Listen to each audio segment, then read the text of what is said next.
Pharmaceutical companies spent billions. They gave you Ozempic. They gave you belly fat surgery. They gave you chemical pills that leave your hormones in ruins. And yet, over 1,400 years ago, Allah subhanahu wa ta'ala already sent the cure. Our prophet, peace be upon him, already prescribed it. Our scholars already wrote it down. The question is, why didn't anyone tell you? Before we talk about remedies, we need to talk about why. Because if you don't understand the root, no remedy will ever hold. In prophetic medicine, Tib al-Nabawi, the scholars of Islam describe something called the mizaj, your temperament, your internal climate. Think of your body as a fire. When that fire burns strong, your metabolism roars, your digestion is sharp, your body burns what it takes in. But when your body tilts cold and moist, the fire dims, the body slows. It begins to hold, holding water, holding waste, holding fat, right around your middle. Belly fat, in the framework of Tib, is not just about what you ate. It is your body screaming, I'm cold inside, I am damp inside, help me. And alhamdulillah, the deen answered that scream long before any laboratory did. The first remedy comes from the classical scholars of Tib al-Nabawi. It is called oxymel, or in Arabic, sakanjabin, a combination of two things that are both mentioned in our sacred tradition. The first is raw honey. Allah subhanahu wa ta'ala says in Surah An-Nahl, there comes from their bellies a drink of varying colors in which there is healing for people. Quran chapter 16 verse 69. The second is vinegar. The Messenger of Allah, peace be upon him, said, what an excellent condiment is vinegar. Sahih Muslim. The recipe is simple. 1 tablespoon of raw honey, 1 tablespoon of apple cider vinegar, 1 cup of warm water. Mix it, drink it every morning on an empty stomach. Now, why does this work? The honey warms.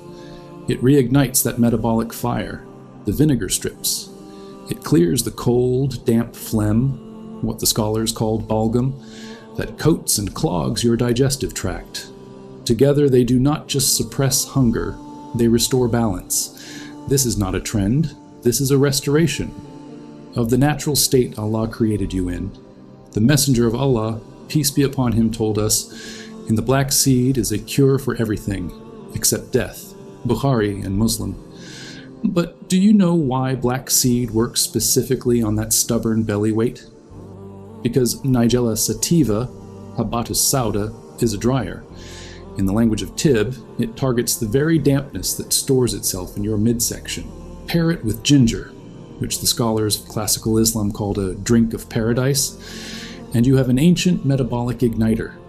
The recipe: 1 teaspoon of freshly minced ginger, half a teaspoon of black seeds, 1 cup of warm water. Drink this mid-morning after your oxymel has settled. Brothers and sisters, I'm not telling you to throw away your doctor's advice. I'm telling you, do not reach for the chemist before you reach for the Creator. And when the Creator has already provided, why would we search anywhere else? Here is the one that surprises people most. The Messenger of Allah, peace be upon him, said, be barefoot sometimes. Sunan Abu Dawud. Modern science has spent millions studying what the Prophet, peace be upon him, said in 7 words. They call it earthing, or grounding. When the soles of your feet make direct contact with the earth, something changes in your body. Your cortisol drops. Cortisol, the stress hormone, the hormone that, when it is chronically elevated, tells your body to store fat, specifically around your waist. When you walk barefoot on soil, on grass, on sand, your body receives free electrons from the Earth's surface. These electrons calm your nervous system. They improve insulin sensitivity, helping your cells process sugar rather than storing it. They signal to your body, you are not in danger. You can stop hoarding. You can let go. Your body exits survival mode, and it begins to burn. Subhanallah. The one who created the human body also created the earth beneath our feet, and he, peace be upon him, told us to connect them. My dear brothers and sisters, we live in a time that tells you the answer is out there, in a lab. in a pill, in a clinic that will cost you thousands of dirhams, thousands of dollars, and pieces of your health you may never get back. But our deen, from its very first pages, said something different. It said, Allah has not sent down a disease except that He has also sent down its cure. Bukhari. The knowledge was never hidden from us. We simply stopped looking in the right place. So let us return. Let us return to the warmth of honey and vinegar in the morning, to the blessing of the black seed, to the forgotten joy of bare feet on the earth that Allah subhanahu wa ta'ala created beneath us. And let us ask Him, as the Prophet, peace be upon him, himself asked, Allahumma afini fi badani. O Allah, grant health to my body. Allahumma afini fi sam'i. O Allah, grant health to my hearing. Allahumma afini fi basari. O Allah, grant health to my sight.